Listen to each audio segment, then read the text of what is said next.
doesn't look good. It doesn't look good either. I don't like it either. Okay, there you go. I'm going to leave the bit where you were finessing my beard moustache. He's fixing his beard. Welcome to the Enjoying Album podcast with me, Chris Macarthur-Boyd, and he... Liam Withnail. No, Santa Claus. Oh, sorry. Fuck's sake. Do you call it Santa or do you call it Father Christmas? Santa Claus. I don't put the T in it. See, that's funny because that's like an Americanism, Santa Claus, isn't it? You think I should call him Father Christmas? Like some kind of orthodox pimp? Yes. It's this is the sort of thing where if it was English people call him Santa Claus, then Scottish people go, oh, that's Americanized shite. Never do that. That's Americanized shite. Yeah, I want to be fucking America. But when you guys do it, it's like, oh, Father Christmas is English shite. Father Christmas is English shit. I mean, this is a very Irish country. Right. Does your dad call him Father Christmas? Yeah. Does he? That's where I get it from. My dad would never have called him Santa. Really? Yeah. Maybe it's just because I'm like... Wrong about everything? Correct. Yeah, maybe. So Put down in the comments, do you call him Father Christmas or do you call him Santa Claus? Yeah, let's get some algorithm. Well, let's settle the debate. What's this called? Picture of bread roll. Maybe we should start doing that was a great some Lemmy sketch when he done that joke. So we are recording this the day after. No, sorry, we are releasing this the day after Christmas. So our Christmases have been had. Yeah, How was but at time of recording, haven't had them yet. So who knows? Christmas may get cancelled. Wouldn't be surprised with these left-wing types and the fucking newspaper. We're political correctness these days. You can't even say Merry Christmas. You need to say Happy Holidays, even though you can definitely find evidence that people used that phrase a long time ago. Oh, you know what? There hasn't been the Fairy Tale of New York discourse this year. Managed to avoid that. There has been a wee bit of it. I haven't seen it. And you know what? I'm happy to say this here because this is coming out on Boxing Day. But I'm going to have to trust you personally not to say this to people until Boxing Day. Okay? We talk a bit about Whamageddon in this episode coming up. I've been having my own. So, in case you know, Whamageddon is where you try and avoid the song "Last Christmas" by Wham until Christmas Eve. Give them the benefit of the doubt. Well, some people might not know. Yeah, it's true. Some people do this. I have my own personal version of Whamageddon that I've been playing, where I try to get to Christmas Eve without anyone tagging me in the JLS Merry Christmas meme. Merry Christmas! Which everybody says sounds like me. It does sound like you, yeah. Every year for the last 4 years, people have tagged me in that and sent me to it. This year, no one has yet. Merry Christmas. Merry Christmas. Which apparently... It does sound exactly like you. Yeah, so every year, normally December the 1st, I wake up and I have 4 or 5 different people sending me the meme. Merry Christmas. They've forgotten. Yeah. So screw you guys, okay? See you next year. But it's that way where it's like, I used to always get like, I used to go, man, don't do it for my birthday, man. Don't do it for my birthday. People would throw surprise parties, buy me gifts. And then one year, nobody did anything. Yeah. And I felt dead inside. Well, Do you not feel a wee bit like that? Oh, nobody's thinking about me in JLS this year. That's great. But, oh, wait. Nobody's thinking about me. I didn't think of it like that. Now you should. Well, I've turned it into a fun game that I can win against these people. Okay, sure. That's what you should have done. Cling, cling, cling. Cling, cling, cling, cling. This week we are doing a Christmas album. I just wanted to say about Fairy Tale of New York. I know there is the line that, you know, the F word. Fuck. No, I know there's the F word in it, you're not supposed to say, but I do love the bit where he's like, I could have been someone. Well, so could anyone. I mean, that's just... You bitch your... Oh, hang on. It's like the whole film Raging Bull put in one line, you know? I could have been someone, well, so could anyone. And then what's the next line? It's even just as beautiful. It's... you took my dreams from me. When I first found you. Yeah. I kept them with me, babe. I kept them with my own. Stunning. Can't make it all alone. It's I not built just all my about dreams around you. It's not all about homophobic slurs, that song. There is genuine art and beauty. Absolutely. Yeah, it's just that the wee guys in my school, when we sang it, I do remember a lot of boys shouting that word. So, you know. Well, I remember everyone singing it, but I don't think when I was at school. When it's quite laddie atmosphere, a lot of guys would just jump in for that word. Yeah, it's kind of gross. I don't remember that because I don't think the kids... You were too busy shouting it. I just won't bother finishing sentences, will I? What's the point? on a podcast where we both speak. This week we're covering... What was you going to say? No, it doesn't matter. No, why not? No, it's not interesting. The Vince Guaraldi trio. I'm actually neurodiverse, so it's cruel. Oh, fucking hell. Are we? Okay. Let's go to the episode. It's been a great Christmas. This is why people don't like Christmas. Arguments happen. Sorry, I talked over you. Christmas comes but once a year. This is worse than the time my dad got me the Xbox 360 arcade. Oh. Enjoy the episode.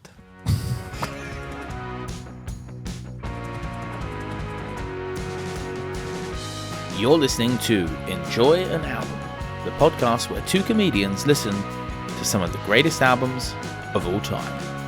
Welcome to the Enjoy an Album live show. No, it's not live, is it? No, it's not. Okay. Here is Rolling Stone magazine's introduction to Charlie Brown's Christmas by the Vince Guaraldi trio. It's pretty... Just a wee second. Yes. Do you think it's Guaraldi or Giraldi? We normally sort of have this argument after the blurb, Okay, but we can have it now if you want. No. I am open to suggestions on that particular front. I just don't want to offend any Italian people. All of our Italian American listeners. I love enjoying an album. That's the kind of shit they say. Enjoy an album. Bellissimo album. My favorite podcast. My favorite part of Enjoy an Album is La Secret Posho. Back in Italy, we had a secret fascist. Who? Well, that was the whole thing. A whole bunch of them? Yeah. Anyway, let's do this blurb, sorry. It's pretty ironic that cool, laid-back West Coast jazz music designed to advertise the easygoing luxuriance of California living should come to be most commonly associated with poor little existentially bum-fuzzled Charlie Brown standing around in the falling snow, complaining to Linus about how Christmas gets him down. That was one sentence. Can I say something? I was actually quite bum-fuzzled until I used Manscaper. Still calling it Manscaper. Official. What is it? Manscaper, Manscaping? It's Manscaped. All right, fuck. Jesus. Right, so go ahead. And they're not sponsoring this episode, but they will be back. Would you believe that people have actually used our advert and used the code enough for us to be officially sponsored by Manscaped in future episodes? So thank you, dear listener. On songs like Skating and Christmas is Coming, the Vince Guaraldi trio nails a perfect balance of buoyant anticipation and wintry introspection. It's become one of the most visually evocative It's become some of the most visually evocative American music.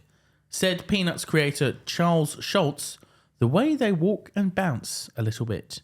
He captured that in his music.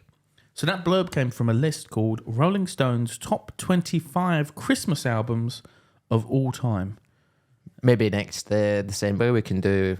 All 25. All one 25 a day. An advent calendar. An advent calendar of... That's not a lot of work, is it? An advent calendar of Enjoy an Album episodes. I'm happy to come in here and every day and record for an hour for that month. That would be so expensive. Instead of doing Christmas gigs.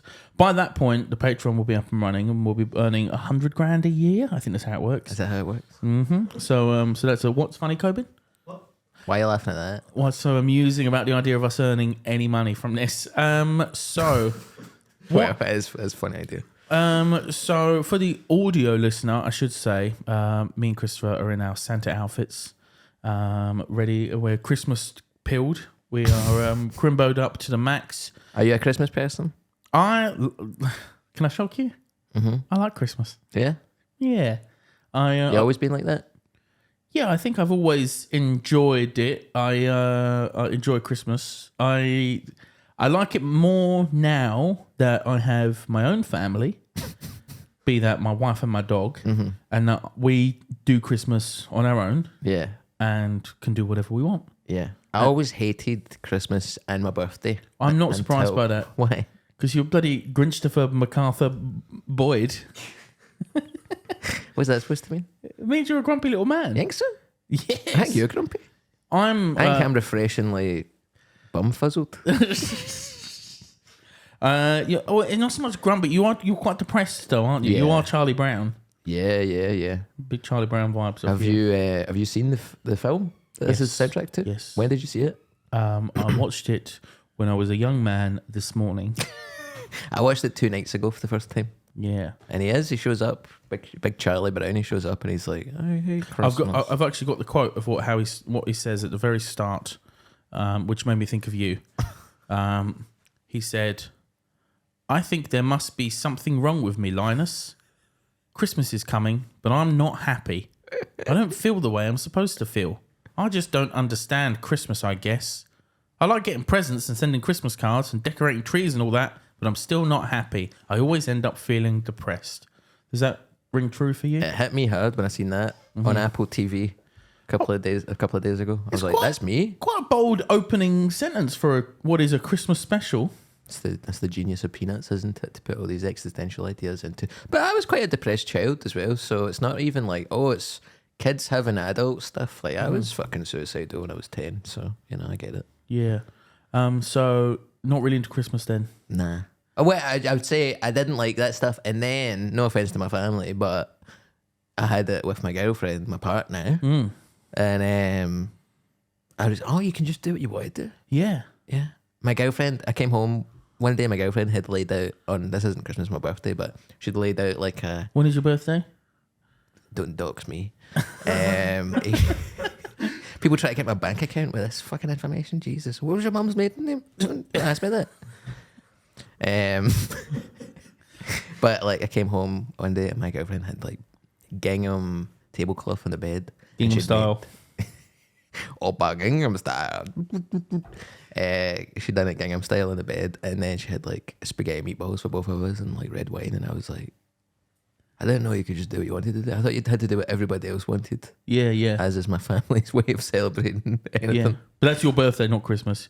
Yeah, but I'm just saying I didn't like either of them, and then now my girlfriend does, she's a bit more, makes it a bit more copacetic, I think is the term. And would you have spaghetti meatballs on Christmas Day? I would love to. Well, you can. I hate Christmas food. I don't like Brussels sprouts. I don't like bacon, which is wrapped around little sausages. You don't like pigs in blankets? Nah, I like just pigs. Yeah, okay. But you can have just pigs. No. You can have naked pigs. You would think so. And yet my dad makes, and he goes, I forgot to do ones without it. How old are you? I'm 29.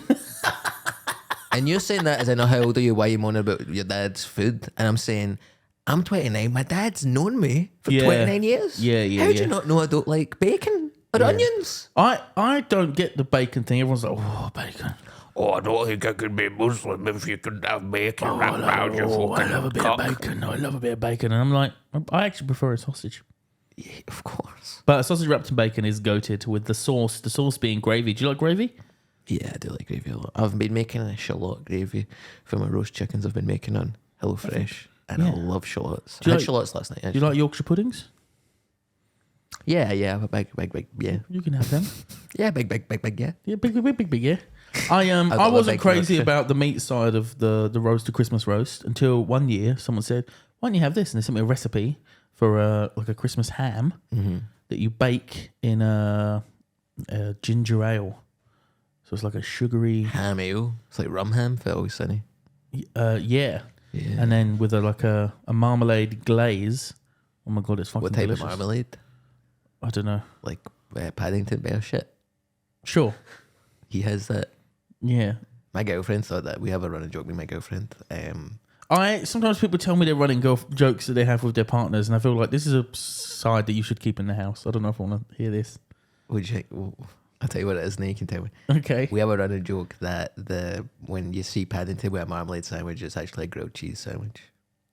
Yeah, keep that shit in the house. No, I don't want to know about that. That's not fucked up. It's fucking weird. It's just funny. Is it? Yeah. What did you know about Vince Guaraldi / Giraldi? Let's call him Guaraldi. Okay. Because that's what I call him. Yep. But if there are any Italianos out there, just let us know in the comment section. Or any Guaraldis for that. Not interested in their opinion, they're biased. But if there's any objective Italianos out there, give us a shout. Yeah. Okay. What did I know about this record? I own this record on vinyl. Do you? Yes. I'm so angry. I have a kind of I don't know why that's wound me up so much. Why? Because I thought we were coming at this from a similar standpoint this week of it being the supposed classic that maybe neither of us had really listened to, but you own it. You're way ahead. Now we've got diverse perspectives, and that's so important to me. You purposely chose this so that you could have the power in this episode. That's what I think. We don't know. The power dynamic talk about is an out the album window. for an hour. I want to pick something I know about, surely. Yeah, okay. Yeah. You own this on vinyl? Yeah. Oh, and it's like, you know how you like your little coloured vinyls? I'm talking, the disc is a peppermint. So it's red with the white effect of the peppermint through the background. Oh, baby. Great. And do you put that on Christmas morning? Christmas morning, maybe if me and Sam have a day off together, I think we have one on this week. Yep. So I'm probably going to stick us on the old record player. And very... how do you feel about Christmas music? Would you make out to this? For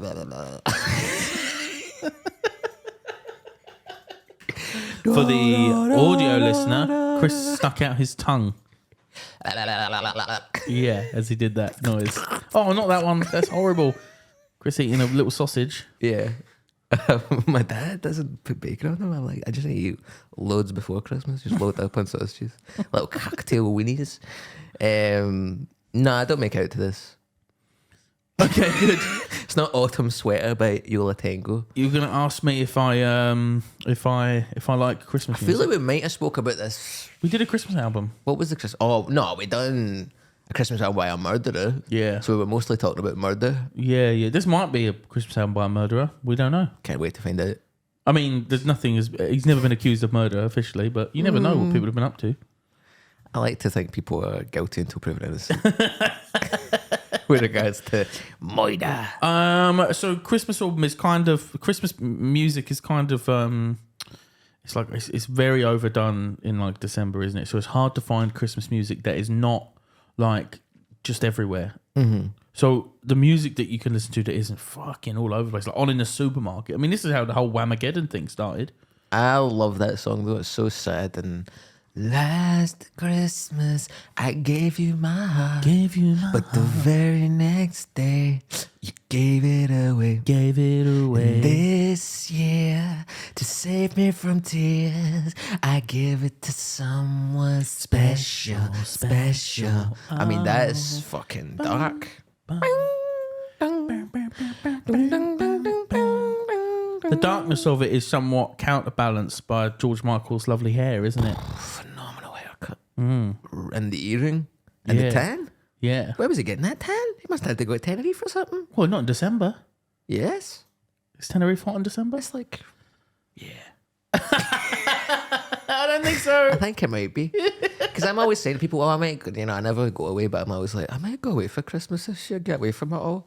And they're like, oh, you need to go somewhere hot. And I'm like, where's hot? And they're like, you should go to Tenerife because it's like, I don't know. Can you look up average Tenerife heat during December, please? 22 degrees Celsius. Okay, that's quite hot. Yeah. I'll put my hands up. And I'll admit that I was wrong. Yeah. Can I say how fucking on it was Coben, by the way? He was already Googling that before I asked. Me and him were talking. Guaraldi. It's Guaraldi. That's what I've been saying, right? Vince Guaraldi? Yeah, okay, so I was right. Yeah. The Vince Guaraldi trio. I'll put my hands up. When I'm right, I'll put my hands up. You always get your hands up, yeah. Hands raising a Kimbo dick. Anyway, that's a great song, Last Christmas. I like Christmas music that isn't fucking everywhere, is my point. So you think this is obscure enough? It is in this country. Mm-hmm.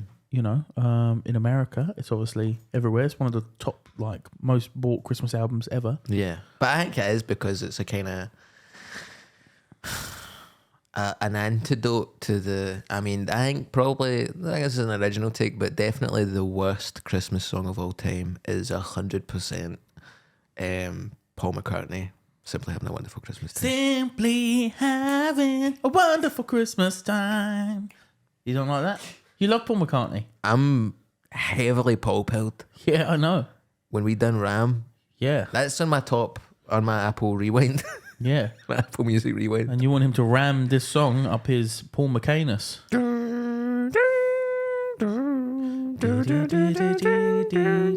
When I was growing up, my family had an album called like the top 100 Christmas anthems of all time. The top 100 Christmas The anthems. number, yeah, I know. There was a problem in the printing factory with the album sleeve. It was the top 100 Christmas anthems, and that was on it. Stop the Cavalry. What the fuck? Stop the Cavalry. This is such English nonsense, man. Is that Paul McCartney? No, it's a number top 100 Christmas anthem. Who does that? Right.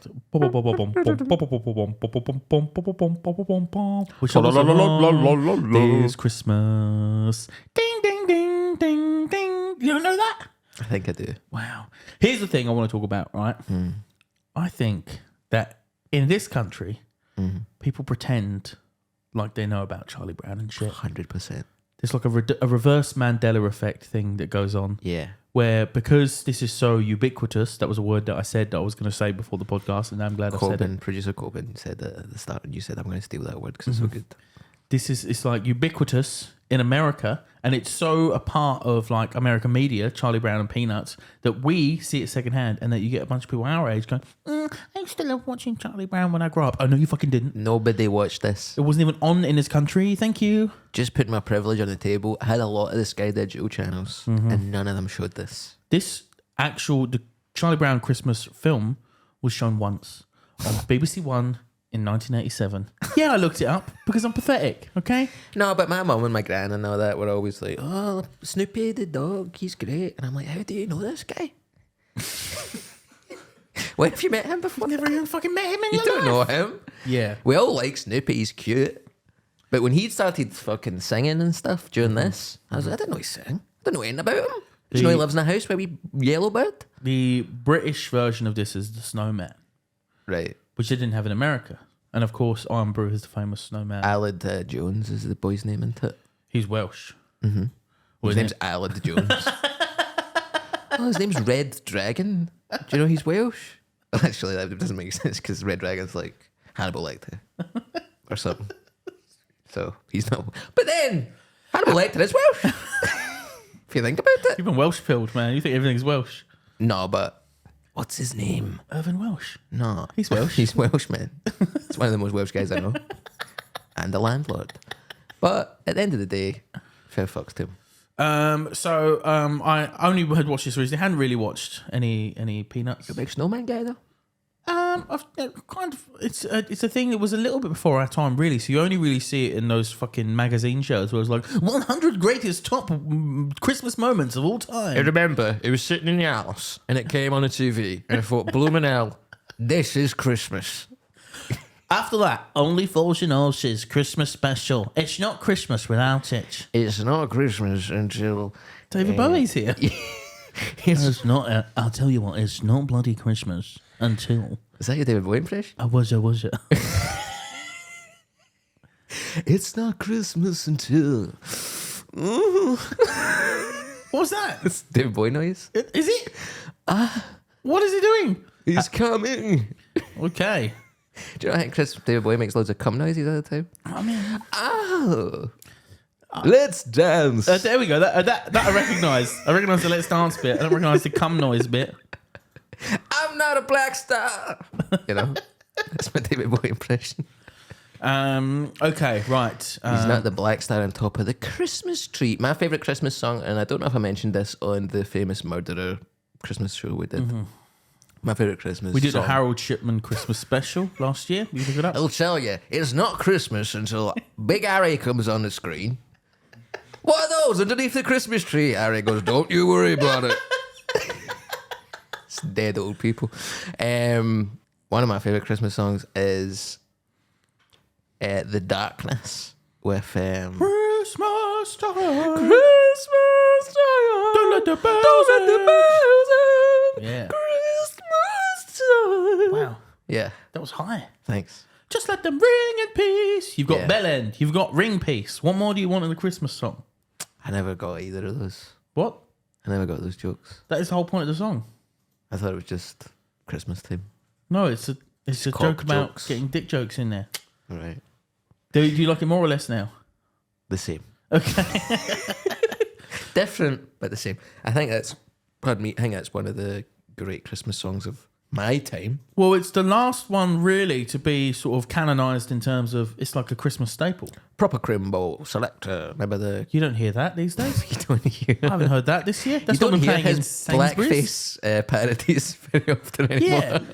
and I say, for shame, get that on in Sainsbury's. Sainsbury's actually hasn't had music playing since the pandemic and then has brought it back now for Christmas. Don't know if anyone... I'm not a Sainsbury's guy. I'm a Morrison's guy. They never stopped. I'm doing very well. You live next to one. Yeah, because I can afford to. Thank you. Tell you what I live next to. I've mentioned this before. Morrison's, Aldi, Sainsbury's, Marks and Spencer's, Home Bargains, and a Tesco Metro. You're spoiled for choice. Spoiled for choice. I've got anything I want. Absolutely. I And love you go to Morrison's. Yeah, it's the closest. I'm lazy. Okay. And it Except has the Tesco Metro, which is... And it has too small. the Morrison's market range. It used to, yeah, until they discontinued it. Oh, for God's sake. So Vince I don't Guaraldi, actually cook microwavable food anymore. I make my own meals. with the help of Gusto. And HelloFresh. Vince Guaraldi. So for anyone who hasn't heard this album, this is like a... Sorry, we haven't really spoke a lot about this record. But It's been 20 minutes. Vince Guaraldi is it's like jazz piano, right? it's they wanted to get Dave Brubeck to do it, and we spoke about him in the Pavement episode. Yeah, I now know more what song he does. You missed a couple of notes, I think.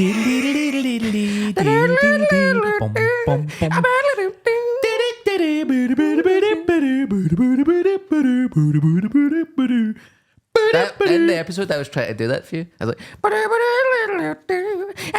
Yeah. you were like, I don't know what that is. Yeah, you obviously didn't do a very good version because I listened to it earlier today. I was like, oh, this shit slaps. Oh, Dave Brubeck Quartet, yeah, with Take 5. They wanted him to do it. He was busy doing that song for whatever that's in, everything.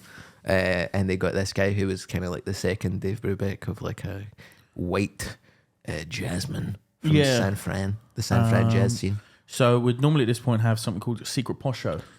However, we've rebranded it as Nepo Baby. Nepo Baby. You do it fast and you do it really crazy. Got no money, you got babies. Nepo Baby. Shite. I am so Do you furious. think baby rhymes with crazy? I didn't write it. Who did? New York Magazine. Oh. New York Magazine have appropriated our feature and turned it into a Christmas article about fail kids. Excuse me, we've been doing Secret Posho for over a year. It's not just fail kids. No, but No. you understand. Yeah. It's just a different word for... I can't believe Matt LeBlanc's son is called Pat LeBlanc. You kidding on? Well, it's like David Bowie and Zoe Bowie. No, it's like if it was David Bowie and Raymond Bowie. You were like, what? Davy and Gravy. Yeah, Gravy Boy. Gravy Boy. You know, his name's Zowie Wowie or something. It's not fucking... No, that's Bob Marley's son. It's called Zowie... Ziggy Marley. Ziggy Marley, named Yeah. after... Who's Zowie Bowie? David Bowie's son. Yeah. And also the one who directed Moon. David. No, what's his name? Jones. What? Have you had a stroke? What's happening? Who's the guy who directed Moon?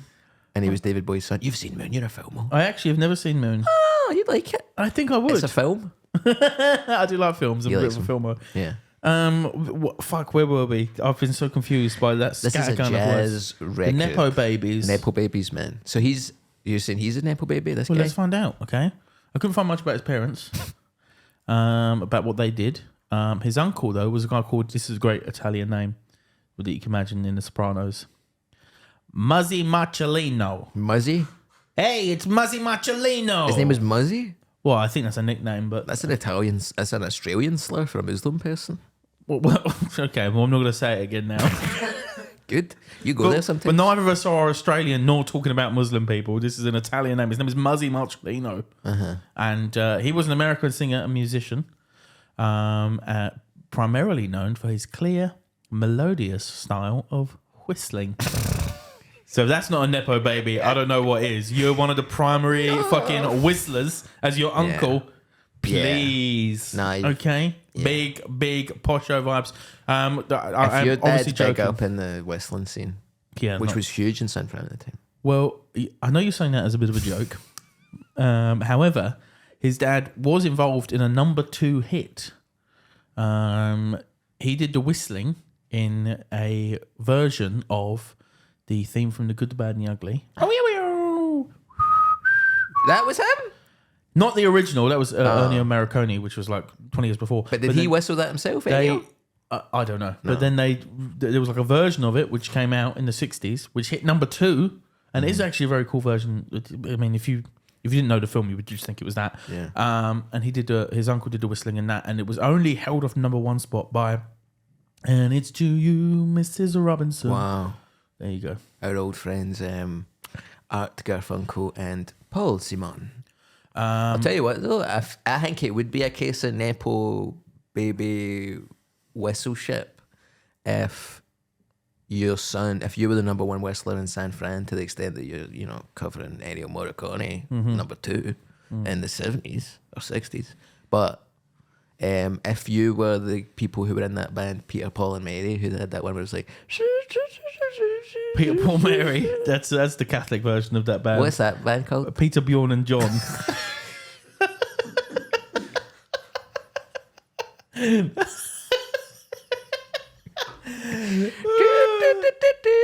I can't whistle, so I just have to go. Can you not whistle? I try to do a sketch about it where it's like these two kind of misogynist guys and I try to wolf whistle, but one of them's just like shh shh. You can't whistle. I can't do that loud whistle where people put their fingers in their mouth. Yeah. I wish I could do that. That's so cool. Of course we all wish we could do that. I can't even do normal style. Shh shh. So that was the whole sketch. It was kind of like a guy. Imagine one day you get like called in for a big Hollywood audition and then you nail it. You nail the part and they're like, okay, Christopher, we think you're ready to be the next James Bond. Just try this last scene where you whistle over a waiter. It's very integral to the plot. Have I not told you about this? And you go, and they go, I'm sorry. We're going to have to go with 80-year-old Idris Elba instead. What the fuck? Stop eating that, Idris. I've been eating it for 40 years. You've never reacted well. Did I not tell you when this happened to me? The whistle thing. Really? Oh God. I get during lockdown. I got an audition for a Netflix TV program where I played the Top Boy, was it? Now it was more suited to me. I got called in for a Netflix audition, a self-tape for the role of a child's skull floating in a jar of fluid who was like possessed by the child's soul. Right. What was the show? Some Netflix thing. It was like, oh, spooky kids or something. Right. I think I signed an NDA. I'm probably not supposed to talk about this, but who cares? And they were like, okay, first scene, the main character brings your skull into the catacombs. Because you're a skeleton, you're fine being in the crypt. So you're like whistling a jaunty tune from the 1800s. So I had to come up with a song for the 1800s. I know I'm a muso. Yeah, but I don't fucking know the popular songs of the 1800s. So I had to look up 1800 songs, and then I couldn't whistle, so I just hummed it. And I think that's why I didn't get the part. Yeah, probably. Because you were humming some fucking 1800s version of God Save the Queen or something. I've genuinely nearly been in a fucking Hollywood thing, but then couldn't whistle. Damn it. Yeah. Anyway, that's cool that big Muzzy Giraldo was... Muzzy Machalino. He went to a normal high school, so no posho. Although, get this, the fun fact I found on the way is he went to the same school as Jeffrey Tambor, right? Cancelled. Yeah, cancelled. Who was in Arrested Development, which make common use of a song from this. Ding, ding, ding. Ding, ding, ding. They used the sad Snoopy motif regularly throughout the series. Michael Cera sort of shrugging his shoulders and walking off sadly as they go, cling, cling, cling, cling, cling, cling, cling. So I wonder if they knew that they went to the same school and had some involvement in it being...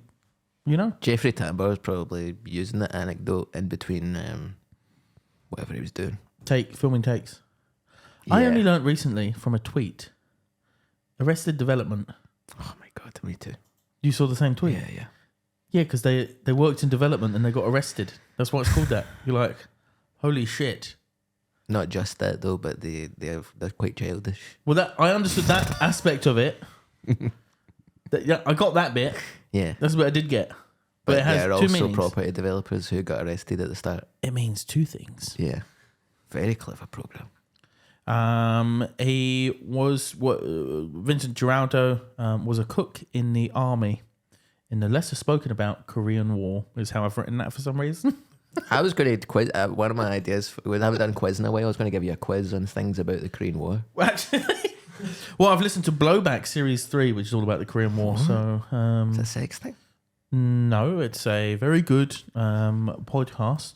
Tell you what, I tweeted the other day because I was looking at Korean War to kind of come up with stuff to talk about. Did you watch MASH? I didn't watch MASH. But I tweeted that because I was looking through the list of people who died in the Korean War, and it's like a lot of Korean. That's a long list. 1 million, nearly 2 million Korean people if you put the two parts of Korea together, which you shouldn't. That's what it was about. But there was loads of like people who joined in. There was one Indian guy died in it. Oh yeah, yeah, just one. And I was like, how gutted would you be if you were the one Indian guy who died in the Korean War? Or you'd be like, great. I mean, what did he do? Did he die to save a billion other Indian people? Somebody tweeted me. Yep. They said, by the way, the Indian dude who died in the Korean War was a comedy writer, man. Wrote for the Merry magazine in Madras, joined the UN, hit a landmine. Could happen to any of us.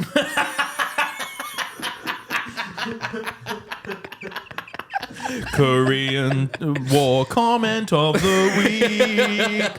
Unhinged. I couldn't find Private any.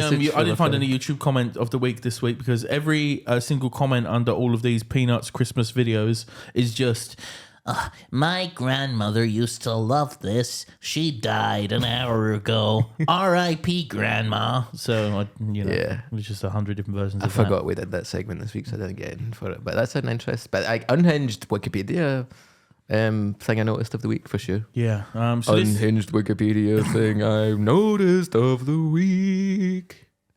So what do you think of the album? Should we go through it track by track? Well, I was going to say when you were mentioning, because I said at the start, I don't think I finished the thought, which is an issue I've had my entire life. But one of the things I like about this record and these songs compared to most Christmas music is the deep melancholy. Oh yeah. Oh my gosh. Some of it's very upbeat, skating's quite kind of like, and then Linus and Lucy is quite like,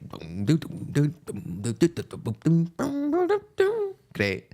But the Christmas time is here. It's all tinged with sadness, togetherness, but sadness. Yeah. Where it's Christmas, we are here, life is meaningless. Well, that's what Christmas is all about, isn't it? It's the pagan festival of the solstice.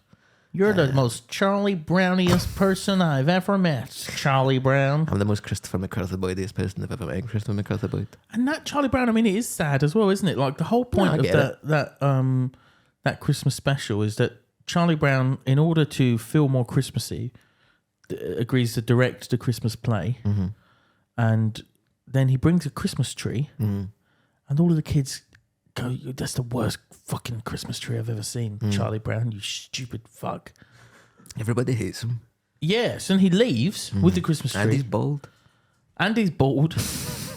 And so he leaves, and then they chase him, and then when he's inside sad, they do up the Christmas tree to make it look like, quote unquote, a proper Christmas tree, and then they're all happy. I'm like, what's the message here? Bullying works? It's like that bit in The Breakfast Club where they take the cute goth girl and they make her hot. And it's like, oh, so that's what it's supposed to be? I'm supposed to want to fuck the nice, sexy Christmas tree? Yeah. That's now Christmas is saved? I wanted to fuck it originally. I want to fuck the goth Christmas tree without any leaves, any foliage.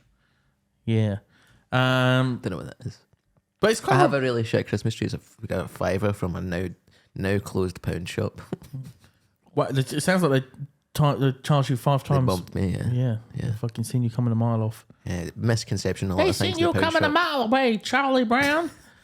A lot of things in the pound shop that cost a pound. It's remarkable that the half an hour special produced this longer than half an hour Christmas jazz album. Like each of these songs, it only really features for like a minute max, apart from Linus and Lucy, which they have like an extended scene to basically celebrate the goodness of the song. Well, there's the skating scene at the start where they're all skating, and Snoopy bullies a lot of people.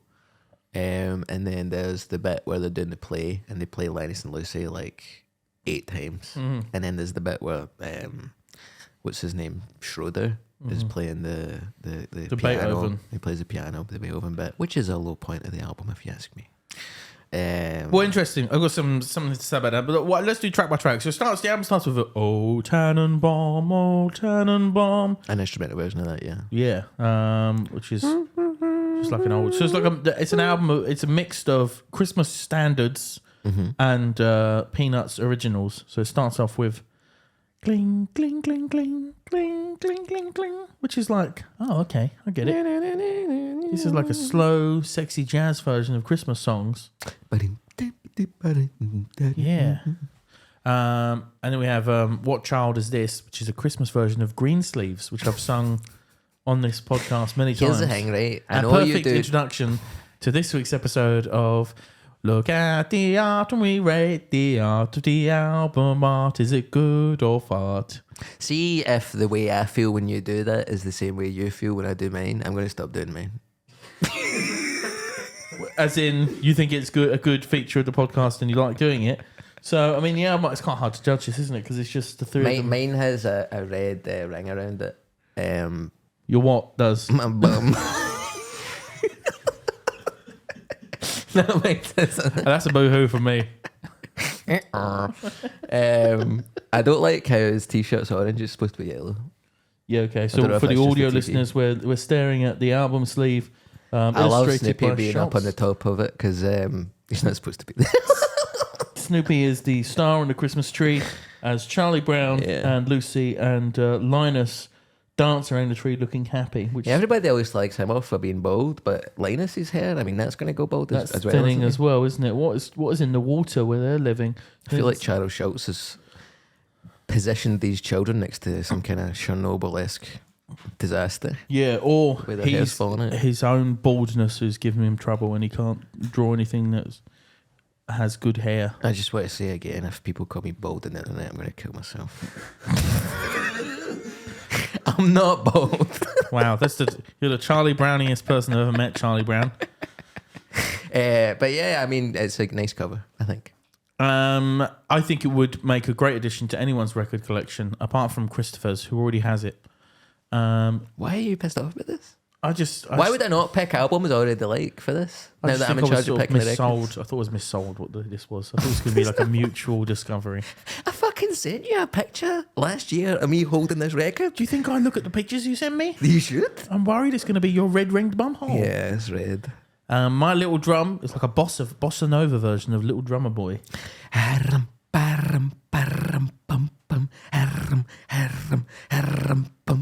I love that noise. Whoa. Okay, Dot Cotton. What? You went, I love that noise. Yeah, I just done a drum thing. Pardon me.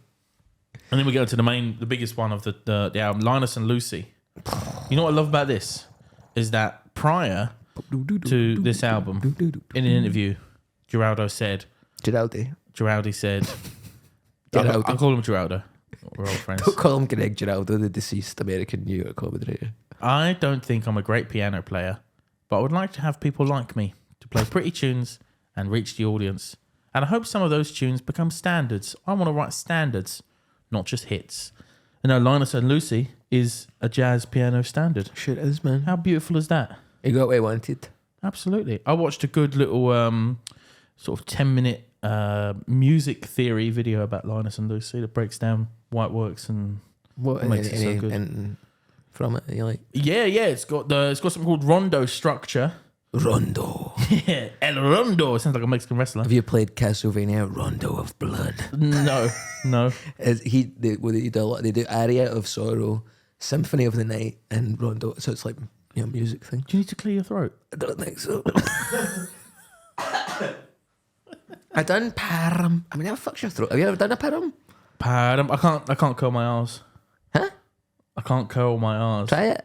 Param. Like I can't. Why? What do you mean why? Why can't you whistle? Because you're English. Why can't you whistle? So like I'd love to be able to do a good impression of like a good Scottish like curl, but I can't do it. Curly whirly. Curl. No, I can't. I can say I can say curly whirly, but I can't say I can't curl my arms. I don't know how you do that. What's wrong with you? What do you mean? You can't whistle? No, but it's the same it's thing. a cultural thing. You've lived here long enough. The rondo structure. Is your tongue too big for your head? It actually is. You know that. I'm tongue-tied. The front of my tongue is attached to my gums. Did you not know that? The front of your tongue's attached to your gums? This is how far I can poke my tongue out for the video listeners. For the audio listeners, just imagine not very much. God, your poo wife. It has its other uses. Because it goes wide. Look at this. Right, but who's... I don't want to go into it. I can cover more surface.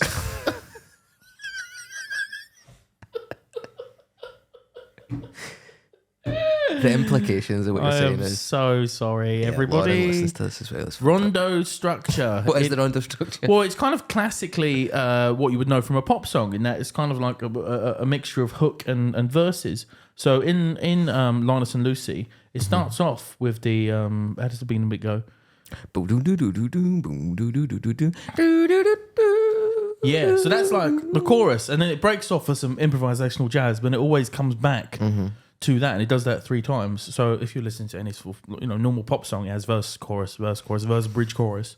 This is that in improvisation, classical, but in jazz, and that's why it works so well, because you have the sort of recognizable refrain, and like as listeners, we find comfort in things that we recognize. Yeah, but then we don't just want to listen to that because that would get boring. No. So then it sort of mix it up with the other thing. You got to go away to come back. Absolutely. As Josh Homme once said.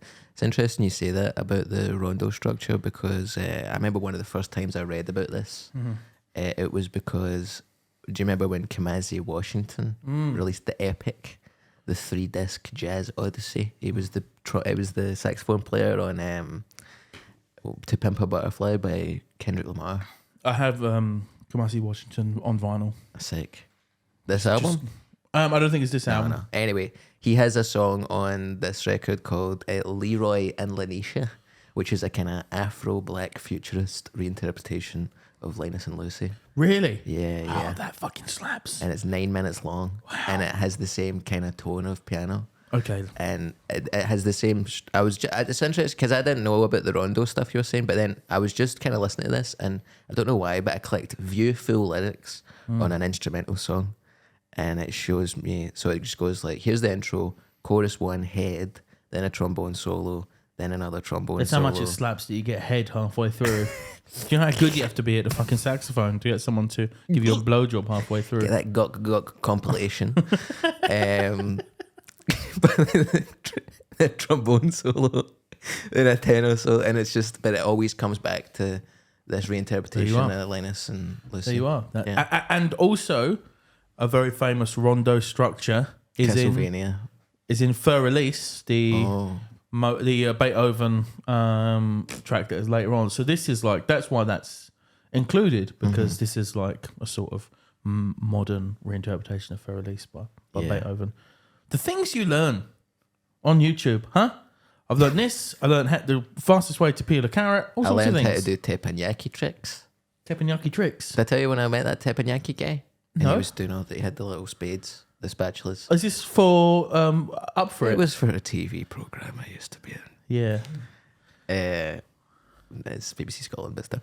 And this guy was like chopping up all the vegetables and little bits of chicken and stuff. And Roscoe caught an egg in his head. Did I tell you what happened with that? Roscoe, I was getting a taxi the other day, right? And the taxi driver goes, I don't recognise your face for somewhere. And I was like, oh, maybe do a bit of stand-up. And he was like, it's not that. Have you been on any TV programmes? And I was like, oh, I used to have a thing called Up For It, but they cancelled it. And he went, oh, yeah, you're that daft boy in a lassie. And I was like, yeah. And, he's read the blurb. And then he just kind of sat there for a bit, and I was like, I don't know why I said this, but I was like, yeah, it wasn't very good, was it? And the guy went, oh, now you've said that. No. Really? Yeah. He's like, I don't like it. That's outrageous. He was like, it's just daft shite. Fucking anybody could flip an egg in their hat. Clearly not, because only Roscoe managed it of you three. That was the whole point. Well, I said to him, I was like, listen, man, say what you want about the programme, but I can't believe I said this to the taxi driver. I said, say what you want about the programme. It's not easy to catch an egg in your hat. And then we didn't speak for the rest of the journey. You know, the first thing that guy did when he got home that night, put his teppanyaki hat on, catch an egg in his hat. Wife, what the fuck are you doing, Brian? Yeah. I've got to catch an egg in my hat. Well, anyway, when I was recording that, I was talking to the teppanyaki guy. I was just having a cigarette outside with him. Was he like flipping up the cigarette and catching it in his nose? Had a mouth, Little on the top of his ashtray hat. in the top of his hat. And I was like, where'd you learn how to do that teppanyaki stuff? I thought he would have went to like a dojo or something, like some kind Dojo? of yeah. Some The Teppanyaki Dojo. yeah. Wow, Teppanyaki Dojo sounds like a fucking great anime, man. I would watch that. Sounds like a great Soichi Torada trick. And he was doing all this shit. And then he was doing all this stuff. And I was like, where'd you learn how to do that? I thought it was a dojo. And he was like, just YouTube, man. Yeah, everything. So he just sat down on YouTube for 3 hours with some spatulas and some rice and just sorted it out. And I respect it. It makes me wonder, why can I not learn how to fucking edit a podcast? Well, that's all on YouTube as well. Yeah. You literally just have to watch it. Yeah. I can send you the videos. Yeah, go for it. Anyway, there is oh, hang on, sorry, Linus and Lucy. What a song. Guaraldi made it. Mm-hmm. He phoned up Lee Mendelsohn, who produced the Christmas special and many other Peanuts TV shows. Yeah. Phoned him saying, I've just made the coolest fucking Christmas thing. And Lee Mendelsohn was like, all right, I'm going to come over to the studio because I know this is going to fucking slap. He's like, no, I need you to hear it right now, so don't forget it. Mm-hmm. And then played it to him on the phone. Yeah, I heard the guy was like, I don't want to hear it for the first time over the phone. I want to hear it proper. And he was like, no, you're hearing it over the phone now. Mm-hmm. It wasn't actually, it's not really a Christmas song, License Lucy. It's more, they were putting music together for a documentary about Peanuts. And it was loads of celebrities talking about how they liked it. Mm-hmm. And then the studio heads were just like, nobody gives a fuck. No one wants to see grown-ups talking about this kids show. The whole point of the kids show is that it's just kids. There's no grown-ups in it. Mm-hmm. Yeah. If all the adults were talking heads in the documentary, but they were like, I'd be like, that's cool. You think that's what they sound like? That is what it sounds like. That sound like that? What's a better impression, Coben?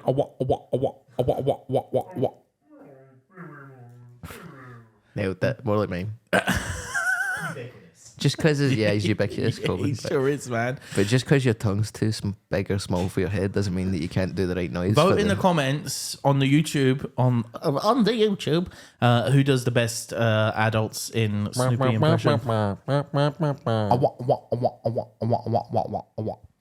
Mine's is better. Lee Mendelsohn. We're going to play it. I don't think we can play it. Play it. Okay. Lee Mendelsohn died on Christmas Day. Which seems very appropriate. R.I.P. to a legend. 2 years ago. Sorry for laughing. I just got a shock. And so the song "Christmas Time Is Here." He wrote the lyrics to that, Lee Mendelsohn. After he heard the song, "Gling, gling, gling, gling, gling," and was like, "We need to get some lyrics for this." Someone should be talking about where Christmas is. Yeah, but then they forgot to actually get someone to write lyrics. So he wrote the lyrics on the back of an envelope. Yeah. In 10 minutes. They do sound like that, don't they? Time for lots of cheer. But that's like a Christmas standard as well. Yeah. So that's pretty cool. So it's don't let the bells end, and it's about dicks apparently. Also written in the back of an envelope in 10 minutes. Yeah. Yeah. Also the lyrics to this song that I'm about to play. Basically, I wanted to do Tattoo Boohoo for this guy, Vince Guaraldi. Yeah. Couldn't find any shirtless photos of him though, which is always an issue. This is one of the issues with Instagram not existing in the 60s and 70s. 50s, 60s and 70s. Why did they not have Instagram? So, but I did notice that he had a couple of nice mustaches throughout his career, different styles. Yep. And I thought, well, we could just do the usual, doesn't have a tattoo. Or I thought, why not do, as a Christmas treat, Oh, okay. mustache woohoo, mustache boohoo. Okay. Doesn't really work as a Yeah. pun. But I came up with a title and a song. I'll do Christmas bells over it. No. What? Cling, cling, cling, cling, Don't, no. You know, It like, doesn't go to that tune. It's not a mashup. Just shut up for a minute and a half while I sing this, okay? Sorry. That was a aggressive. minute and a half. I fucking worked on this song. Sorry.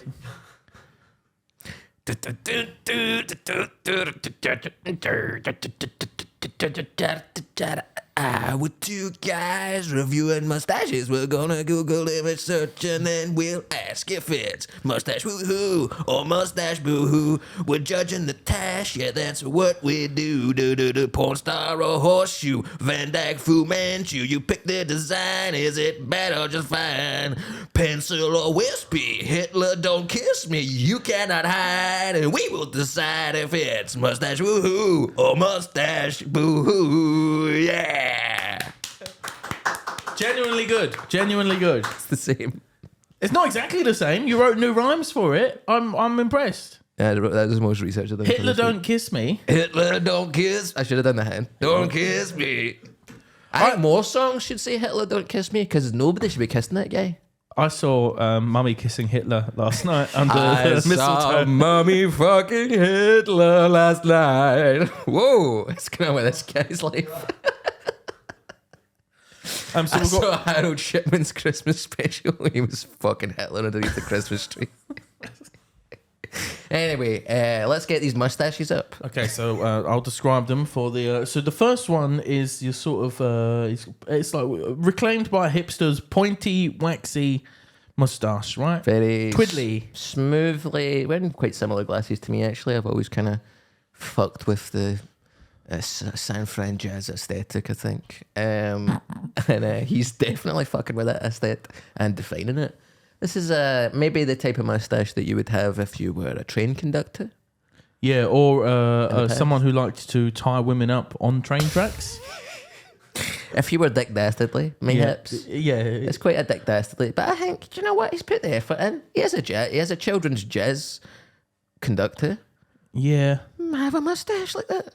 If you want. I'm not crazy about it. It wants to be two different styles of mustache. Crazy for mustache. It's like a goatee with a twiddly bit. You know what I mean? It's not a goatee like a twiddly bit. It's a decision. Sorry, what's it called when it's just the top bit, like a biker has? It's a Van Dyke. No, Van Dyke's got a little strip. Either way, a handlebar. It's like a handlebar that he's twirled up. It's like an ornate handlebar on an old-fashioned bicycle. Yeah, like a chopper. Yeah. He's got a chopper. I'm giving it a woohoo, and I'm going to stop touching the screen. Don't touch the television. I'm giving it a boohoo. Go for chopper or twiddly. Okay. Never the twain shall meet. Let's see the next mustache. What do you think about that? Whoa. Yeah. Okay. Are you rethinking? Yeah. This looks like his appraisal. I don't believe it's the same man. It's the same man, isn't it? First off, he's wearing sunglasses that look like they've been attached for a Thug Life meme. Like that look like they've been photoshopped badly on. Secondly, again, the problem is he's committing to two styles at once. I don't think he's doing two styles. I was looking at this. I was like, why is it so uneven? I think this side's actually tucked into his shirt. I don't think you should be able to tuck your mustache into your shirt. Full stop. I think that's a rule. Agreed. Boohoo. There's a Christmas standard from me. Yeah. Next, that's a boohoo from me. I was looking forward to this. No, what jag about that? That's the same one. It's the first one. It's another handlebar with a twiddly. It's just thicker. It's different. He's made the decision. This looks a lot more like you as well. I love this guy. I think he's a handsome guy, got good style. I would have a mustache if I could. I was looking forward to rating his mustaches, but I think they're all bad. Is this a boohoo as well? What the fuck is wrong with you? You heard. I've said it out loud. I'm giving it woohoo, boohoo, woohoo. I'm bookending the bad boohoo middle mustache with the two nice, properly oiled, curly whirly mustaches. I'm giving it a boohoo, boohoo, boohoo, and it's a shame. That reflects how I feel entirely about Christmas. No, it's not true. I like Christmas. Fucking hate it. Did you enjoy the album? I loved it. This album has come straight in and moved up to number 1 in my Christmas albums to play. Like this, I know now, every Christmas, I'll be sticking this motherfucker on. You're going to get down a vinyl? Yes, I will. And whilst we're playing like board games or whatever we decide to do, or Christmas dinner. Maybe I'll put this on over Christmas dinner. Yes, it is melancholy. I like melancholy music. I'm a sad boy sometimes. Yeah, I don't want to be too happy, please. I don't want Mariah Carey up in my shit. Every Christmas, I just think, I know a lot of people have, fucking Mendelssohn's. What's the name of the guy who's dead guy? Dead guy. Peter Mendelssohn. Peter Mandelson. No, Lee Mendelssohn. Did you know Peter Mendelssohn went mental in the 90s? He tried to kill Tony Blair. Lee Mendelsohn. Yeah, lots of people. Look, Christmas is tough for a bunch of people. Okay, Including Tony Blair and fucking Peter Mandelson's trying to kill you. but this is a beautiful album all the way through. It's like it has. When you think of jazz, generally, maybe this is my own naivety, musical naivety, but I would think of like, you know, high brass. You know, to say that. Okay. what you don't It's just think? such a broad spectrum of music. I understand that. That's what I'm saying. Yeah. I think most people's go-to, if you describe jazz, they would pick the saxophone or Like something. John Coltrane. Well, yeah, that's what most people would think. Do you know what I mean? Yeah. But jazz piano, you know what I mean? Beyond I this, think people would hear jazz and go, like the fucking. or bass maybe. I don't think many people would instantly go, "Oh yeah, jazz piano." That's why how many famous jazz pianists can you name versus how many famous jazz brass instrument people can you name? And that's my point. Okay. I don't know what you're talking about. So all I'm saying is that the jazz piano fucking bangs. Yeah. It's fucking cool. It's good, yeah. It's a cool album. Yeah, It's like- sad, but it's happy. It's Christmassy, but it's not. It's melancholy, but that's good. If you like hearing us talk about jazz, please go back and listen to the Alice Coltrane and Pharaoh Sanders' Journey in Satchidanandan episode. It's one of the least listened to episodes. It's one of my favourites. Yeah. We talk about sexual abuse in a yogi cult. That that episode of this podcast is the unloved Christmas tree of the Charlie Brown Christmas special That you want to fuck. that I want to put my little dick and balls in because that's how I do it. Oh, Both. Jesus. There's room. Did you enjoy an album?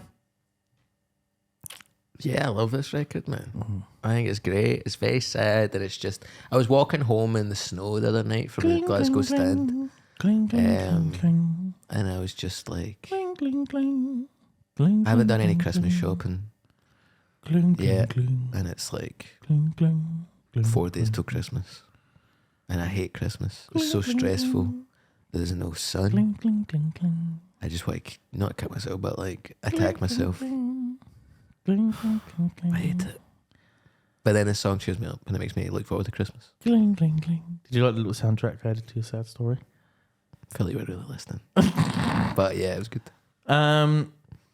Every week we add a song. 2 songs each. A song from the album to the ever-growing Enjoy Album playlist. I'll be honest, I haven't updated my version of it in a while. Yeah, maybe as a Christmas present to me, you could do it. And we add a song each inspired by the conversation that we have had.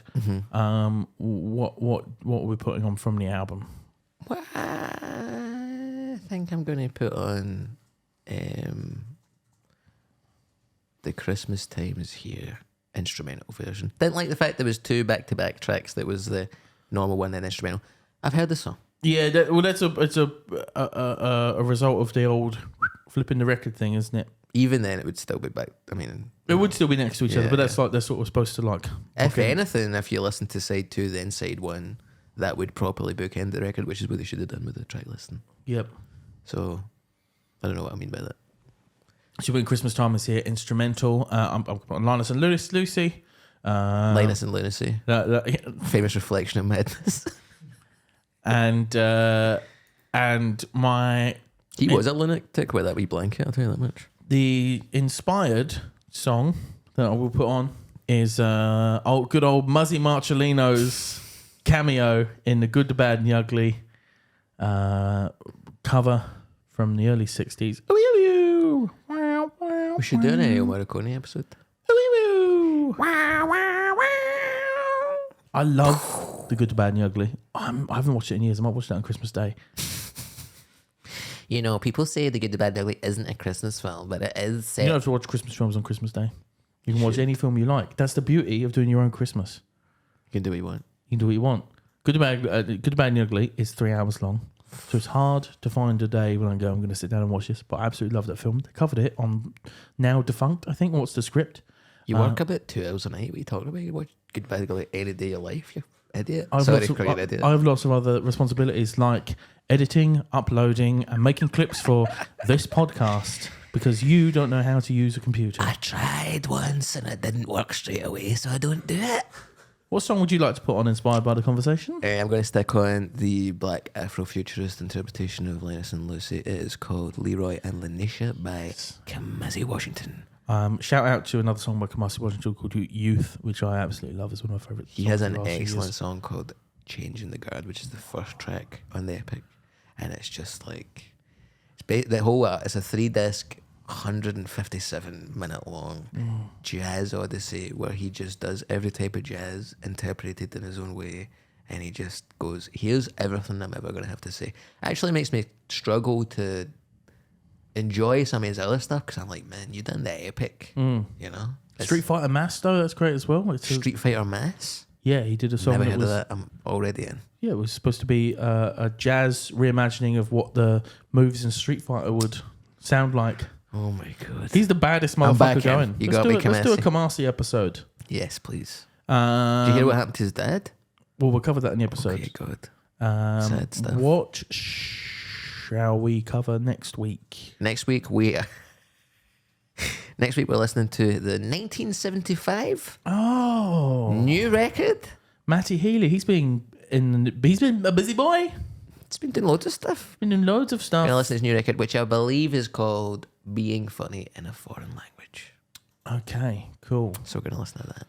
We hope you had a very merry time with us, and we'll catch you in the new year to cover notorious, probably paedophile Matty Healy. Don't say that. And the alleged. He's not even alleged. I'm alleging it. Oh. The 1975.